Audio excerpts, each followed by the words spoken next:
a company out of Cleveland hired me to joint venture with them, and I was able to put together a 485 unit development. Hopefully there'll be benefits for me in the long run, but it's about a $280 million project. Oh, wow. In Chicago? Yeah. And did that just wrap up? It's almost done in Lincoln Park. It's almost done, but it was a joint venture with the Housing Authority, which is the housing agency in the city. They manage, I think, I'll probably get the number wrong. I feel like it's 65,000 units they have under Section 8 housing that they manage, and they own tons of properties in really good areas and other properties in bad areas. I mean, Cabrini Green was one of the properties, if you get into history, that's been, since bulldozed and redeveloped. So that was the largest, but that's 7 years.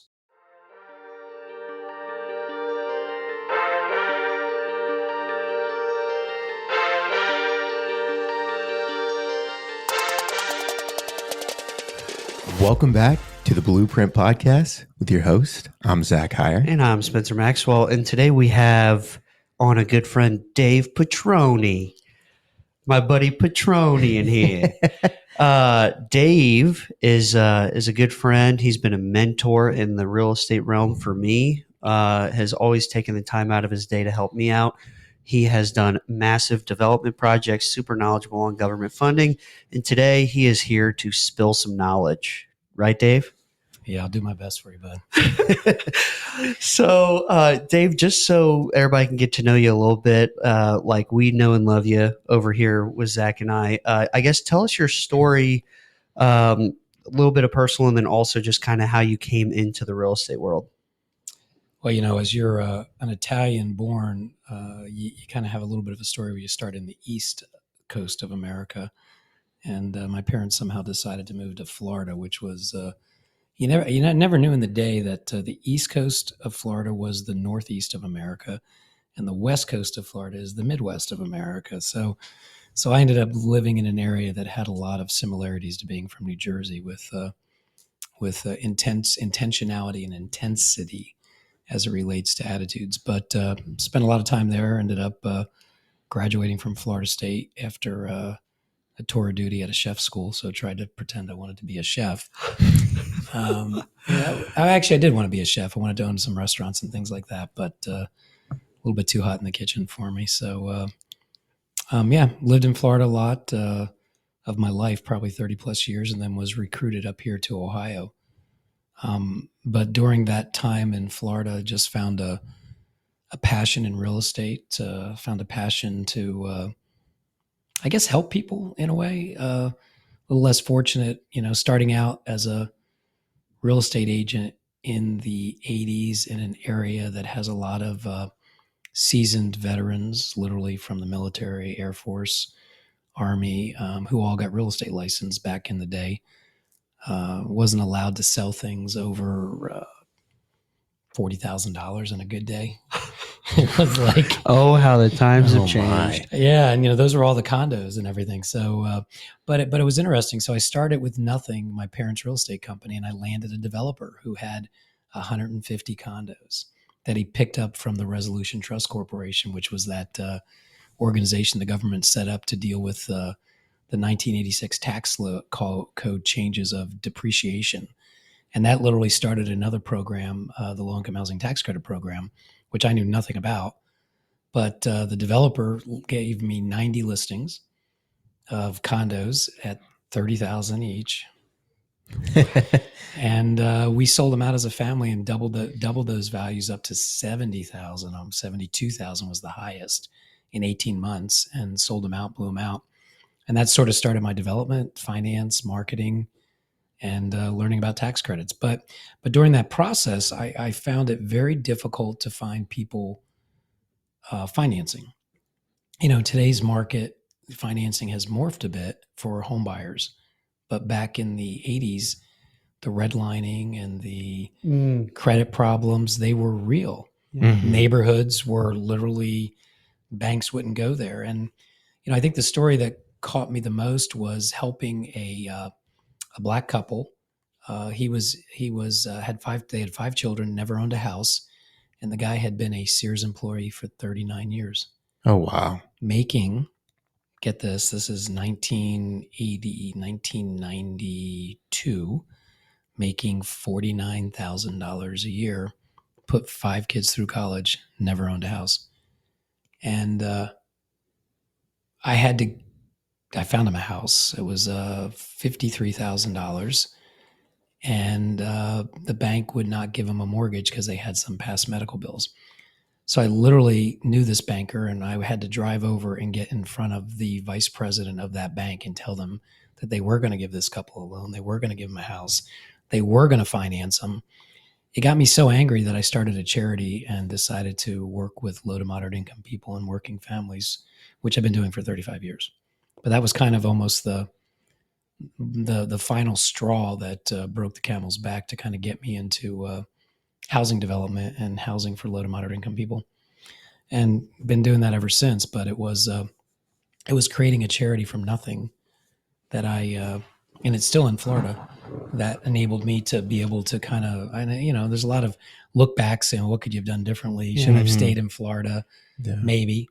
I had, a lot of, I was active, I guess, had a PR company helping change images, and was always in op-eds in the newspaper back in the day, and, doing Senate hearings at the state for housing and housing policy. And don't ask me why. I was 24 years old. I mean, who would listen to a 24-year-old? But, Yeah. so, and here I am today, and that kind of, leads me sort of to just doing the same thing, but differently, I guess. So, quick question. You started that charity several years ago. Where's that out? Where's that at today? Melbourne, Florida. It's still there. Community Housing Initiative. Although started with a good friend. His dad. I've been blessed with getting connected to people, not knowing how blessed I was at the time, being connected to people, or not recognizing mentors that I never called a mentor, like a board member. Back in the day when alternative lifestyles weren't so, friendly, but it was a board member, 60-year-old guy, and he knew more people than you could shake a stick at, and introduced me to a phenomenal state representative, senator lady. And I remember my first meeting. I need your help. I need you to write a letter of support for me. And she looks me in the eye across her desk, says, Petroni, I don't know you. Why would I do that for you? And I said, well, because Tom, Yeah. But the charity's still there. I left it with about 700 apartment units and about $5 million of cash. Oh, wow. And I left it in 1997. The lady who has been running it for almost 20 years, 22 years, I hired her as a housing counselor, and they handle most of the federal funds for homeownership, down payment assistance. They've done some abused women shelters and funding. Oh, wow. And they're in the first development I did in Melbourne, Florida. Their offices are there, and the buildings are still standing, and the oak trees are really big now. So that came online in 1996. Did you plant the oak trees? I paid a guy to plant them. Yes. Okay. All right. Yes, we did. We planted a lot of oak trees, and they were small at the time, and now they're massive white oaks that are, indigenous to the area. But oh, that's cool. That's a great way to get in the business right there. Yeah. Helping those people. Yeah, no joke. Well, it's funny. They brought me back in 10 years because I created a homeownership path for families. So every time they paid rent on time, as long as they kept their units in good stead, and some people lived there 8 years, and half of their rent was put in a deposit account for them to go buy a house. And then because they had all the access to the federal programs, another half of it came in for down payment assistance. So there's about 60 people the first 10 years of that properties that became home buyers. And when they brought me back for the 10-year anniversary in 2007 and gave me a plaque, I got to meet about 10 of them who actually transitioned out of the property. So yeah. That's amazing. It was cool. So I'm from that. I kind of want to go into a little bit of a controversial topic of, and it sounds like you're a proponent of buying your home. In today's day and age, there's some people that say buying a home is the end all be all. That's the best investment that you'll make. And there's other people that say, no, rent your entire life and buy investment properties or whatever. What is your philosophy on that? Because obviously you feel pretty strongly about, people being able to buy their residences through the charity. I'm just curious on what your take is on that. Yeah, it's been a long tour of change, right? I mean, in the old days, home ownership and being, owning your home was the American dream.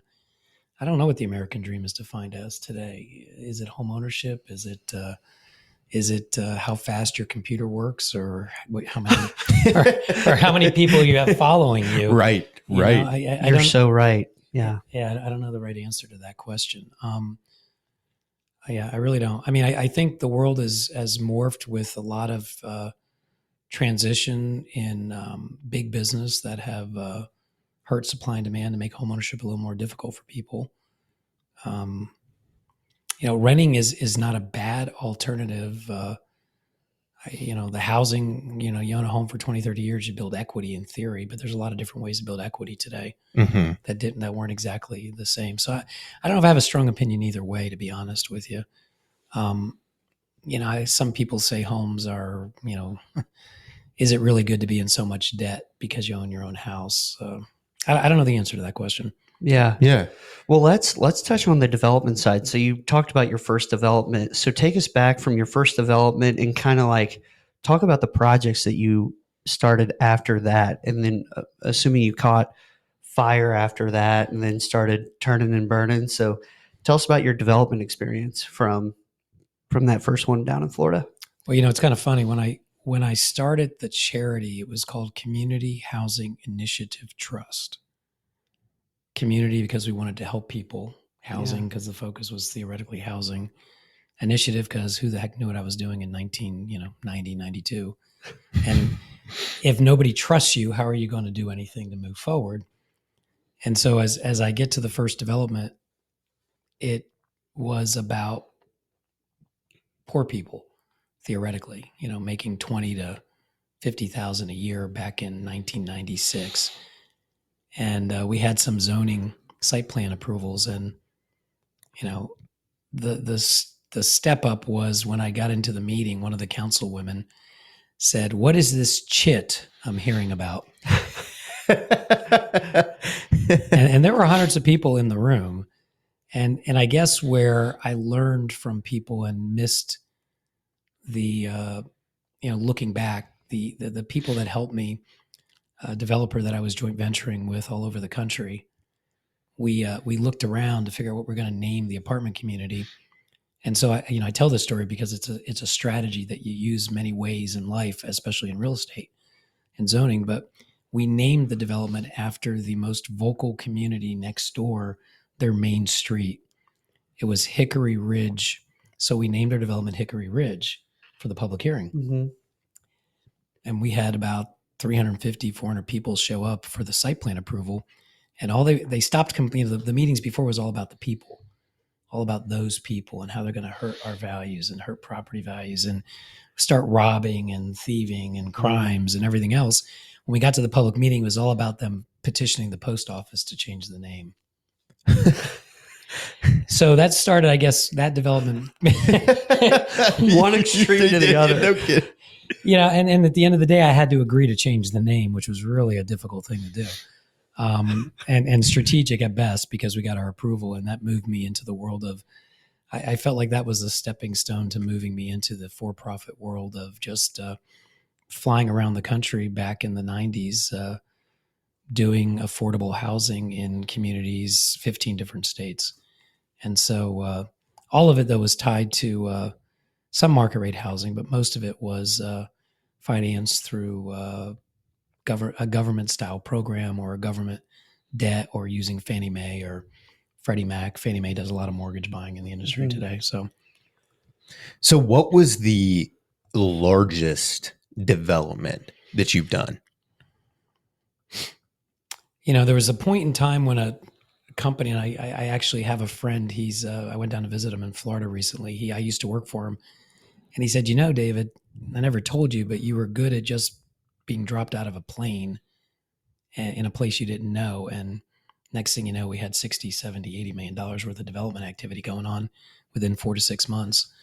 Holy smokes. Yeah, it was easier to do 200 unit apartment developments back Easy. It was. You It really- you just brushed over that so lightly, so casually. You're like, it's funny. multi-million dollars in 4 months. I know it was. They told me I had to do it, and I did it, and I didn't even think about it. It was just that way. And you come back to today to your question. I always wanted to work in a very urban environment, and I didn't. I've continued to realize the connections of people and the importance of how that can help you in every aspect of life. That's a fact. That is an absolute fact. Yeah, and it just when you go back to the senator who opened doors for me or put me on committees to help write federal policy that I don't even know why people put me on those committees, to trying to open up an urban market like Chicago is where I spent a couple tours in my career trying to be a developer in Chicago and New York. And it wasn't really about my ability to get it done. It was about the people behind me. And on a couple of cases, they weren't ready. On a couple other cases, I went into meetings that I didn't want to be in that environment. Chicago is a pretty unique place. And then in 2000, there was a lot of, there's 55 aldermen that run the city of Chicago, and a lot of issues with aldermen back then. But a company out of Cleveland hired me to joint venture with them, and I was able to put together a 485 unit development. Hopefully there'll be benefits for me in the long run, but it's about a $280 million project.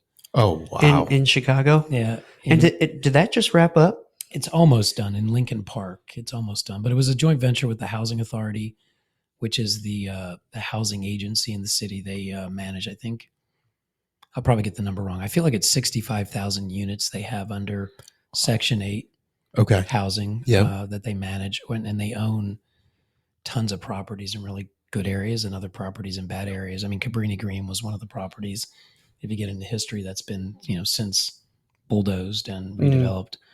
So that was the largest, but that's 7 years.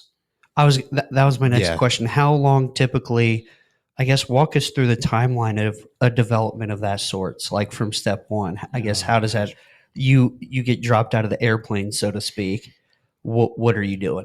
Well, back in the days where Kansas City, Missouri was, fly in and find real estate and put 200 unit apartment deals together, that was wake up, put a site under contract, go to the governor's office, ask for the allocation of funding, and next thing you know, you're permit approved in 9 months. Okay. Today, and that deal in Chicago was, it was 4 years to get it closed. Oh, wow. Jeez. Yeah. 4 years just to get it closed. Yeah. Yeah. And that just deals with, we had conference calls at the closing that had 70 attorneys on them. Imagine that, Bill. That is crazy. Oh, no, it was millions. You're talking a $200 million project, so your legal fees are 70 attorneys. Yeah. All charging you $300 an hour. Oh, no. Not in Chicago. Oh, boy. Double? Yeah, on a good day. On a good day. On a good day, $600 an hour. Yeah, and now they're $1,000 an hour. Jeez, Holy smokes. Yeah, so the business has morphed, but the process was dealing with a lot of people and a lot of personalities. The alderman itself had to get her arms around the redevelopment of existing property and new. For those who don't know, can you talk about the alderman a little bit, or how? Well, aldermen are like city. Yeah, it's like city council members, I guess, Okay. for lack of a better term. They just call them aldermen, and each alderman has a ward in Chicago. There's about 50,000 people, so they get elected, and then they sit with the mayor. And each ward, if you want to go and do business in a little neck of Chicago, you need to have the alderman's blessing. And so they basically run. It's like a little mayor of sorts. Mayor over like a little district. Correct. Okay. Yeah, exactly. And then they all come and deal with the city preferences as a whole, but they come with their own, with their own decisions. They get budgets and they get allocations and they get the ability to do business. But, when you're working in a big city like Chicago, then you're dealing with all of the other agencies associated with that, the housing agencies, the zoning agencies, the underground agencies. Just to get, you have 10 meetings to move something forward just to get its building permit. On a good day. And that's why it took 4 years to close, because during those 4 years, you have to do your due diligence to where the development's even possible. Correct. It's not only just about the financing, which that alone was about a year and a half just to make the structure of the financing work, because there's all those attorneys had to come in with an opinion, and we were creating. Business owners, do you know the value of creating a strong brand and realize social media is one of the best ways to do it, but don't have the time to stay consistent or know where to start? Do you need a modern website or an eye-catching logo? You only get one first impression, and you've got to make it count. No matter if you're looking for a website, a logo package, or if you need a professional to craft and implement a custom social media strategy to create a recognizable brand and drive sales, the Z&T agency has got you covered. Odds are you've probably been thinking about these things to some degree, but didn't know a solution. Or maybe this is all new to you and you're interested in hearing more. Either way, we'd love to talk to you. Reach out to zach.hire@theztagency.com to book your consultation call today. So there's building architecture and then there's financial architecture. Mm-hmm. I started off in the building architecture world where I would site plan and land plan. I've morphed my career more into the financial architecture side, that you deal with the nuances of how you structure the transaction that's viable for the investors, the lenders, and the ultimate end users. So yeah, the zoning entitlements took probably 2 years. The plans had about 2,000 pages of My goodness. Yeah, on that, but that's extreme. Well, that's probably most urban projects. You get into Dayton and, your plans are probably, for what I do in the apartment world, they could still be 50, 60 pages, but not 2,000. So, Right. Well, that's also 458 units. 485. 485. Yeah. And hopefully we'll make money on it. I'm still waiting. Yeah. 7 years later. So it sounds like, or it doesn't sound like, it is. The learning curve on this stuff is steep. How long did it take you to figure all of this out? Because it just seems like it's an onion of layer after layer of things that you need to know and have experience in. How did you start working through that process and like we like to say, chipping away of that ignorance debt? Yeah, creating a charity from nothing with no guidelines. The the look back was the federal government was going to create a program called Home, which was supposed to help people become home buyers and help them with down payment assistance. And that was 1992. And I don't know why Senator Connie Mack put me on the committee to help write that regulation in 1991. But because of all that, I created a charity that could take advantage of that program. But I had no idea what I was doing. It was more about meeting somebody who helped me meet somebody who helped introduce me to somebody who took on the concept and decided they would help. And some of them did it for free as a charitable donation. Others charged or were part of the transaction. And then, the 1986 tax law changes created a tax credit program. And in the 90s, nobody really knew what that meant. 35 years later, it's become an industry. And I still continue to learn every day. There's as much as I would think I would know what a bond, tax exempt bond is and how to structure it in a mortgage type of situation. There's so many smarter people out there that have figured out how to use those tools to leverage money and things. So I would say that it's a lot of it was trial and error. Going to zoning meetings, thinking you've got the best idea to help a community, to find out that a state senator shows up and says that the drainage problem is the worst thing in the world and we can't afford to help you with your property. And I'm like, yeah, but I just said I'm putting $1 million to your drainage problem. Oh, but it's still a bad thing. So who knew you're going to go to a meeting and get killed by drainage, instead of the fact that it was about the people. They just didn't talk about it. So yeah, the learning curve is steep. I'm working with a couple of companies now that are trying to move into the business, and the rules are fluid sometimes. And but at the end of the day, it's a real estate deal.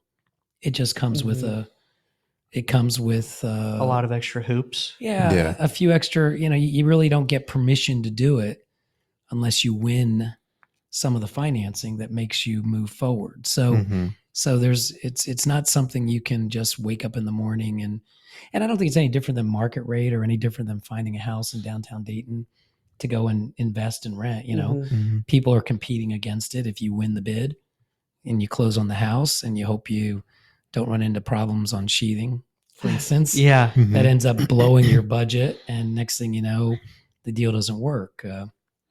It's just a little bit more magnified. Yeah. So So to your point, at the end of the day, it's a real estate deal, right? Mhm. So there's a lot of complexities to it. So obviously there are multiple different ways to invest in real estate. I mean, you can flip, at the bare minimum, you can wholesale, you can flip, you can buy and hold, single family, multifamily developments, etc.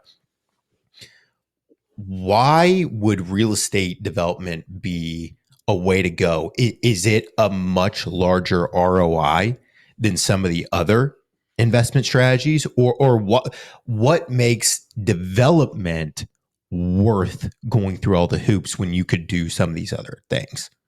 yeah, that's a good question. I figured out that I have attention deficit disorder at some point. Me too. Me too. I think to be successful, you need that. Yeah, A little bit. maybe I don't A know. little bit of it. A little bit of it. Yeah, I probably have a little more than a little bit of it sometimes. So I find that if I can, the many pieces of a puzzle tend to keep me motivated. Mm. So the more complex a transaction, the more enthused I tend to be. It's probably a sickness more than anything else. And I have fun at it. But I got a call the other day. Somebody showed me a piece of property in Michigan, outside of Detroit, and said this would be a great place to go. There's the Lowe's on one side. And look, you can put a grocery store, and you can put a warehouse, and you can put all these other little retail things. And the land acquisition price is $10 million. And okay, I don't have $10 million, but you could find the investor. And I'm like, okay, here we go. Yes. If you hit opportunities like the new single family lease purchase subdivisions or leasing subdivisions that people are doing now, where they're not selling the houses, they're building them. And that's a great win in this market. And you could find the financing, and people are selling those on the flip, making millions of dollars. So there are, as long as you have the capacity and the liquidity to do it, I think, people might say bigger is better. Mhm. In today's economy, I think there's a little issue with, like, for instance, the office market, right? Who works in offices these days? Right. Right. COVID kind of killed that. Right. Yeah. And so what's going to happen to the office market? Or look at Amazon and eBay and look at malls. Yeah. What is that investment? Do you go do another, or look at the recent, I think there was a filing for the green here. Yeah. It went. bankruptcy. Bankruptcy. So, Yeah. and there's stores there and there's people there and people are still shopping, but why did it go bankrupt? So there's all those things that are going on in these big development opportunities. What is the favored class? What is going to attract people or money? And is it another, retail mixed use type development? I'm not sure those are the places to be. But, my sweet spot's always been apartments, and I'm finding a lot of people trying to get into the affordable housing industry who typically were market rate developers. And they're doing that because the returns that people are demanding for their money today are too strong to make the deals pencil. So Right. so you got to be careful when you think about, what is the best investment place to be. I'm not sure I answered your question, to be honest there. I think I got a little distracted, so apologies on that. Oh, there's that ADD. It is. Guilty. No, but I'm with you as far as the demand for housing, as far as the single family, like you talked about, developing those. I just think, as a realtor, that there's not enough places to live right now. It's inventory, it's supply and demand, I feel like. We talk about that and we see it, but when COVID hit, did America's population drop 1 million people? I mean, what in our world got rid of inventory, right? It's kind of, and I don't know if we can get into geopolitics for a minute, but I'm listening to what's going on in the recent elections in Italy, where there's the right wing showed up in Italy, or the new elections in France that are occurring as we're speaking with the right wing, I guess, or the Conservative Party. I don't even know if they're calling them conservatives. Maybe they're Labour, or even the election, I think Thursday in England, where the Conservative Party might be pushed out by Labour. I only bring that up because they're talking about housing policy and the issues around immigration, the issues around the way the population trends have shifted, and how systems were overburdened in ways that the population in England, for instance, they had a big migration of millions of people in a very short period of time that has overburdened many of their systems, the healthcare system, the housing, made things unaffordable, unavailable.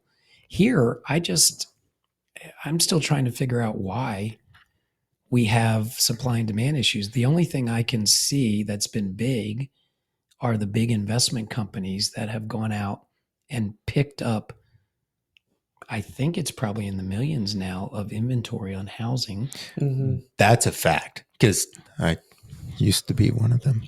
Yeah. Well, and they're financing subdivisions for rent, not for ownership. And the competition for existing inventory are big companies coming in, writing quick checks, taking it away from people who can buy.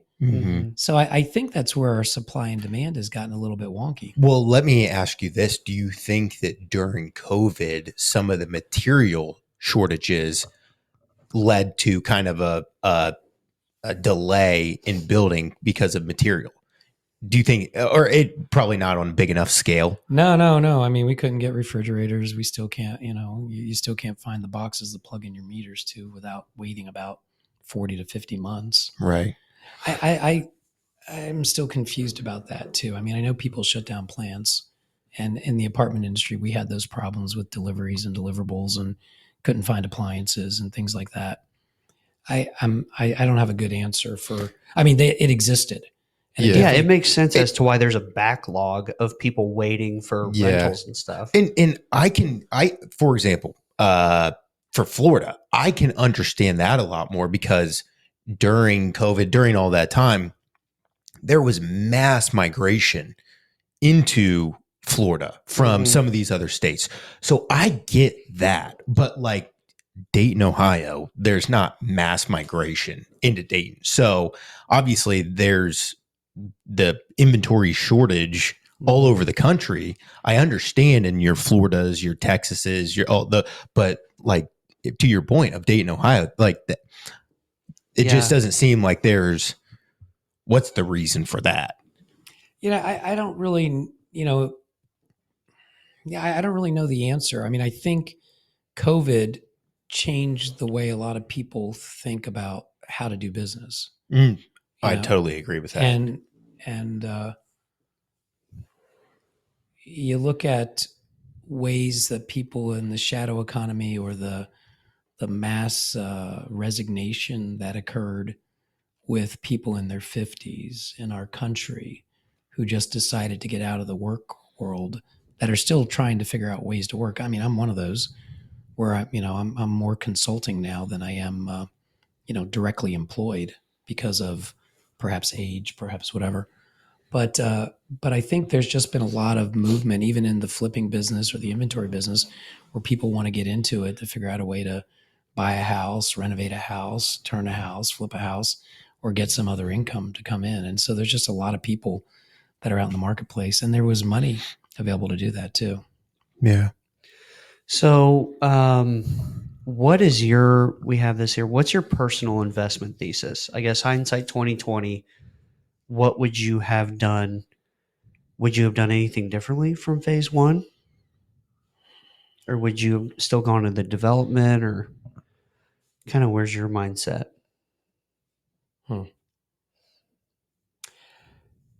After 35 years in developing apartments and dealing with the metrics, learning new tricks has been an interesting walk.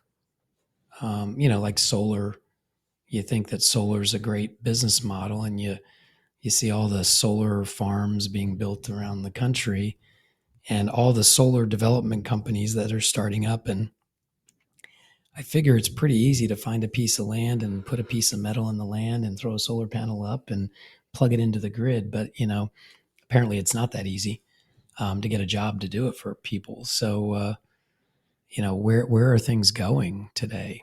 Yeah. And what would I have done differently? I think the only thing that I've always criticized myself on today is that I've maybe pigeonholed myself into a very niche specialized industry. But I remember back in 1996 when I joint ventured with a developer, and we put in my business of affordable, you put in an application to a government agency and they say, yeah, good. And I put in 37 applications with this developer in probably 20 states. I don't remember the exact number. And we won 6, but my job was the little nonprofit guy to go and be the set aside, the special funding edge, because there's a nonprofit in your deal, you get a little extra points. Mm-hmm. But I read every market study, and in every market study, 30 or more to 40 some odd percent of the population within those communities were making between $14,000 a year and $60,000 a year.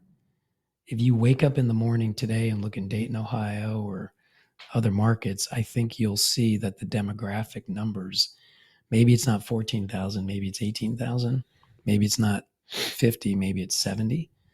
That's 30+% of the population everywhere you go. So what do you do, and how do those folks move into the next phase of their life? How do they afford a house? Yeah. Well, they don't, because you need $100,000+ a year to afford a house today. Yeah, exactly. Yeah. So I think, where do you end up finding the sweet spot of investment? And I guess you can go two ways. My dad, who's came over in 49 from Italy, speaking no English, a few things he might say that have meaning, or at least that I remember. And there's probably a lot he said, but a couple of them was like, like pigs get fat, hogs get slaughtered kind of saying. Yeah. And then the other one he said was, you can, see if I get this right. You can work with the masses and eat with the classes, or you can work with the classes and eat with the masses. Mm. And I guess the way I took that back when that was in the 90s was that if you have a bigger pool of people to serve, you have a better chance of helping, which ultimately would then create some sort of value to you.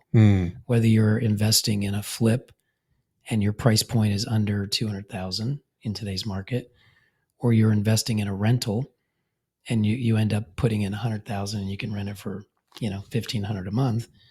I think your target is all demographic and population, or whether you're serving seniors. So I think, if I were going back, I probably should have figured out a way to be a little bit more diverse so that I can understand a little bit more metrics. And I probably should have paid a little more attention to math. Yeah. And as it relates to Excel and formulas and things, because, the people and the guys that I've been very impressed with and that have helped me are the smart analysts who have become wizards in financial mechanics, running pro formas and things like that, is because that's really what the investment market is. It's just someone with a good analytical background or the ability to figure out how to, put 1 and 2 together to make 4. Do you think that you need to be a financial wizard to be successful in real estate development? I think you should pay attention to it. Yeah. Yeah. I really do think you have to have the understanding of, what is real estate development? It is a bunch of data points, whether it's in the hard cost data points or in the demographic data points. So I think you have to be a little bit diverse, but I think your bottom line is, if you're going to go and develop a mixed use type of property and you have an apartment, you have a warehouse, you have a small strip center with mom and pops. Each one of those has a different set of metrics and numbers. Mhm. Yeah. And the way you understand that is through finance or math. So I think it would be important. It doesn't mean I'm not an expert at it, and I'm not an architect, but I've learned over the years to be a user of other Mhm. people's wisdom. Yeah. Like That's key. take their pro formas and be Oh, able to I got your pro forma, and I was like, Yeah. I gave you, yeah. And I've got other people's pro formas, and I'm like, Yeah. Well, because I'm like, really? Or the group I'm working with now, they use Argus, and I'm like, oh. I was like, I could say the word Argus. That's about all I could say. Well, Mark Cuban does say if you don't know math or accounting and you're trying to start it, or you're working in the business world, that you're behind the 8 ball right off from the rip. Well, and I think you even hit a bigger one too, is that I paid attention to accounting, and buying assets, existing assets, really takes a little bit of an understanding of profit and loss statements, Yeah. Yeah. capital accounts, and things along those lines. So if you don't know accounting, you better have a good accountant on your team. Are you looking to buy, sell, or invest? Be sure to use a Maxwell Group at NavX Realty, where your dream is our passion.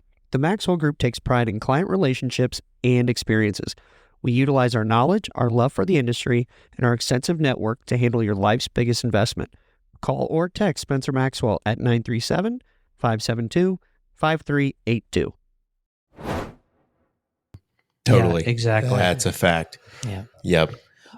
So so your investment thesis, what you would have done differently, I guess, moving forward, what trends do you see? Because you read a lot, you are really self-educated. Do you see any trends moving forward as far as real estate and different avenues? Well, I see big companies moving away from some of their, like some companies, they have a sweet spot, like maybe industrial.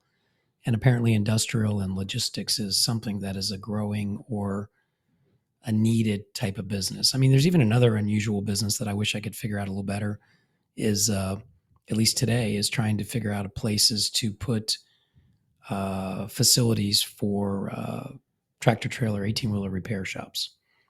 I mean, that just seems to be another, and I don't know if it can become the kind of business where a sheet shows up and you're a sheets developer and you flip the land to the sheets Right. developer, Yeah. Yeah. or the old Walgreens model or CVS model, because I'm not sure those are as available these days. But I do think you're gonna see more and more real estate opportunities showing up in the old mall locations all across the country if they're not already happening. And what is a redevelopment plan for a place that had all of these big box retail stores that are no longer doing as well as they used to, and the mall is no longer the destination to hang out, and Mm-hmm. which I don't see that being as much anymore. So I think there's some trends shifting away from malls and into maybe trade businesses. The marijuana industry is going to be a big place, whether Yeah. you like it or not, Right. whether you believe in it or not. Yeah. It's going to be a big blossoming business nationwide. Whether you're the grower, whether you're at a trade show, putting up, having the real estate to be able to do the trade shows as the owner of that type of business, or whether you're the guy that's got the seeds. I mean, there's going to be that's a whole nother blooming business, literally. I'm not in it. Don't know if I'd ever be in it, but you can see it. I mean, you can just see it happening. Went to Colorado just to kind of look at their menus. Yeah. I'm not saying I've never inhaled, of course, like other people. Never. You just read it in books. Exactly correct. But when you look at the menu, I didn't even know you can have so many different things to choose from. It was crazy, from the go to sleep one to the go out and party one to the don't eat to veg to pain to suffering to everything else. And a good friend that who came down with cancer, that was one of the scripts for him, to be able to figure out how to deal with it, and the variety of what he can choose from to deal with the issues he had. So there's a benefit to it as well. I think there's other issues that might show up with that as an industry, but I, flipping business is competitive now because a lot of people are trying to be in it. Find good contractors and good people to work with is always going to be tough in that area. My wife, Yeah, she flips houses. yeah, and there's and dealing with the nuances of trying just to compete with that is a problem. But if you get lucky and you do it right, they're making some money at it. I think there is definitely mailbox money rentals. If you can find them, I think in today's market you'll probably do okay. I think it's all going to be neighborhood dependent. Again, Dayton I still say is a diamond in the rough, but I've been here 20 some odd years and it's still a diamond in the rough. Yeah. Yeah. And I don't know if it's going to change any slowly though, or even like quadrants when you think about the growth corridor up and down 75. I mean, Middletown's becoming a place where, investment might even be good to do because there's nothing around to the south. So I think you just follow those trends and you follow the money. I mean, in the business I'm in, I always follow the money. If people are willing to give you resources to invest, the question is, what is their return? And is the return reasonable? Yeah. And sometimes the returns are not reasonable and you just can't make deals work. Other times there's people that are patient. And I think the next gen of money should be more focused around patient returns, but I'm not sure our capitalistic system is ready for that kind of trend yet. That's really interesting. The next gen is patient returns. I kind of like that. Speaking of trends real quick, and we slightly touched on it, but something that I see is a lot more people getting into the Section 8 like portfolio build. What are some of your thoughts on that? Because and obviously people tell you the good without the bad, everything's a highlight, but the majority of your rent is government backed, government guaranteed. So you're not having to chase rent, things of that sort. What are your thoughts on building a portfolio of Section 8? Well, I mean, there's a lot of people that started in the program back in the 70s and 80s that have thousands of units that have done really well, not only for the people that live there, but also for themselves as developers or owners of real estate, even though there's on the larger scale restrictions on cash distributions and whatnot. It's an active market right now with housing policy on a national level and HUD, Housing and Urban Development, that administers the Section 8 program, where there are assets in various markets that if there are good developers available to buy those assets at an affordable rate and cobble together the financing, I think it's a good business model. On the smaller scale, I know I did a lot of work in Columbus over the last couple of years, and Columbus has set a few policies about income discrimination that is unique, that I don't know if I'd advocate on a national level, but they did it because of the housing crisis. And landlords were refusing to take the people with a portable voucher. And I think if that trend continues, it's going to be a problem for the people who need housing the most, because shelter tends to be a stabilizing force for most anybody. I mean, if you have a place to live, in theory, at least it gives you a base to grow on. So as an investment model, if you are able to be a good landlord, and there's rumors about, some of it true, some of it just imagery. I mean, when I started in the business with the charity, the reason that neighborhood didn't want affordable housing is they thought it was all going to be Section 8. And the stigma that the old Cabrini Greens of shootings and a lot of that was true back then. And so there's been a lot of that historical challenge that Section 8 comes with because of the person who has the voucher, zero income sometimes, trying to find a place to live. So from the government's perspective, it's a need-driven basis. From the housing authority's perspective in each community, they advocate and support good landlords who will help them house the people that need their services. So, Mhm. and from an owner investor perspective, as much as, people say the government backs it, and yes, they do. In every transaction we do on large deals, you sign a 20-year contract with a clause subject to government allocation. So, so far the government hasn't backed away from funding Section 8 voucher programs, especially Mhm. for seniors. But it is a clause that comes in there that's subject to, government authority to Mm. the budget being approved every year or every 2 years.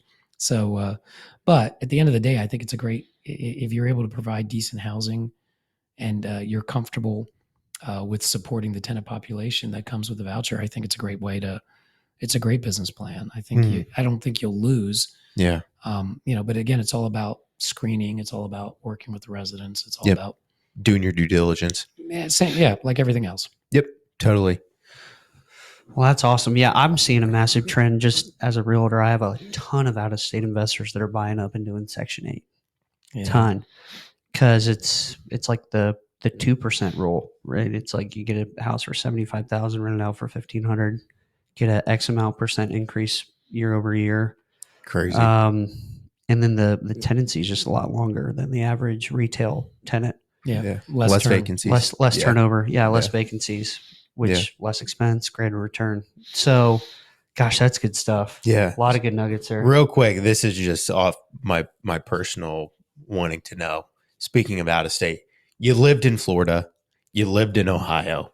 What's better? I lived in Virginia Beach too. Oh. Yeah. Better. And do you think that you'd ever go back to Florida? There's hurricanes coming up this season in Florida, and That's true. That's true. It's funny. So the question comes with a little story, right? So when hurricanes came, I went through a couple of them, the 140 mile an hour ones. And I then, when they were coming, the world got so frenzied, I'd get in a car or a plane and leave, and I'd come back after the hurricane went through and dealt with the problems. So I don't see myself going back to Florida full time from that environment. I think Ohio has been a great place to just deal with a different set of values. Florida is almost a melting pot of values, and I think that the Midwest has been just a better place for values, for natural resources. I think it's going to end up having more longevity than many other places in the country. Such a deep thinker. I love it. Yeah, Deep thinker Dave. I must say that is when That's I've asked not that just que- because the I've weather's better. No, he's talking about. exactly. That's what I love I've about never you, man. heard an answer when it comes to like geographics where you want to live. I like it. I like it. My wife wants me to buy a house by a lake somewhere. As we get to our next house, I'm like, "What lake, hon?" Well, how about North Carolina? Why? Yeah. But we got to be by water, she says. And Which I get that. well, and you think Ohio cut a real good deal with the what is it, Lake Erie pact to make sure they've got a good water supply. So, there's a lot of things in the near term future. I mean, why is Bill Gates buying up farmland all over the country, and why is everybody buying out land in the Midwest and things like that for resources and stuff? So That's true. yeah, the next decade to two is going to be a really interesting time in urban markets. But I think you're going to start seeing secondary locations around our urban core start developing, just because of lack of real estate would be one, if you're not going to get back in and redevelop the urban core, but also because of price points and things like that. Mhm. Yeah. So you have an extensive resume of, a lot of real estate development. I guess what's next for you? What are your goals in the next couple of years? Because I know you're doing some consulting right now, but ultimately, what do you want to get into next? What's the next chapter of life for Dave Petroni? Wow, a little bit of peace would be really good. Without going into the details. It's interesting. I have a group of friends, and we're all in our mid upper 50s. And there seems to be a disconnect, not between us, but between the generation that's leading many aspects of business and life and community, and the 50-year-olds, maybe even the early 60s, but I'll say 50s. So how does a 58-year-old in the next 10 years figure out what to do? By coming on the Blueprint podcast. There you go. There you go. Yeah. And saying, anybody need any help out there? I don't have a website, so I don't even have a business card. So I keep it simple that way. It's all referral business. Well, if you need a website, I know a guy. Yeah. No, I don't want one. I don't blame you. Yeah, I don't really want to be that well known. I just like people to call. The good news in the industry that I'm in, it's a big industry, but it's small. And I think what I've continued to learn about for my next steps is how can I continue to connect with people? Yeah. Because when I did business in Chicago, a city of 2.3 million people, Yeah. Mm-hmm. and I can be walking down the street and bump in. 3 times it happened that I needed to talk to someone, and we were playing phone tag. I don't live in Chicago, but I was staying down there almost 5 days a week for about 5 years. So I almost lived there. And I did a lot of walking, and I'd connect with the guy or the gal or the lady walking down the street, and we'd have our meeting. Or I'd go out to a dinner or a function, and we'd meet the people we needed to talk to. And John didn't know anything about my needs, but knew Joe, who knew Spencer, who knew Jeff, who knew everybody. Next thing you know, I'm into a meeting because of the connectivity of people. Right. Mhm. So I think the next gen, I need to figure out what to do what I know. I'd like to figure out what to do with some of the knowledge that I have. And if there's a way to, transfer that into value for myself and for others. Yeah, We'll take it. Yeah. We'll take it. Available. with open arms. I volunteer as tribute. Yeah. Me too. I second that.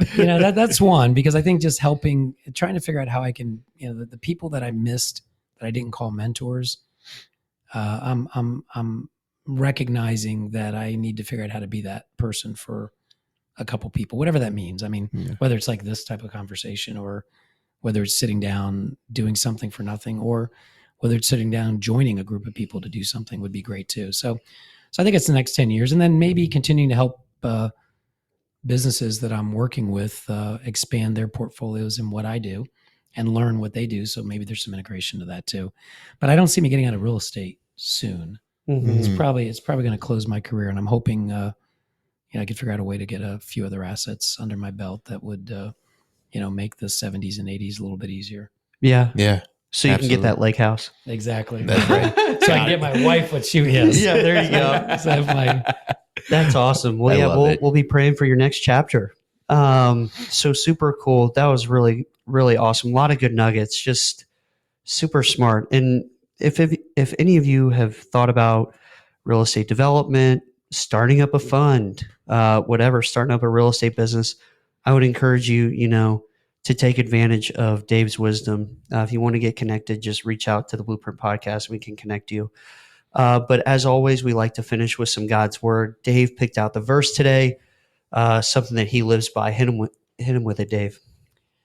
Well, James 1-4 has been a big setting, but it deals with finding joy in challenges that you have in life. But James 1:4 is, let perseverance finish its works, that you may be mature and complete, not lacking anything. And I've kind of fallen on that sword more than once, because as we wake up every morning, whether it's relationship challenges, whether it's work challenges, whether it's sheathing challenges on roofs of On houses, roofs that stuff pops up. whether it's just dealing with your kids or whatever the challenge may be, there's some wisdom in finding joy, which is very difficult to find at the time that challenge is occurring.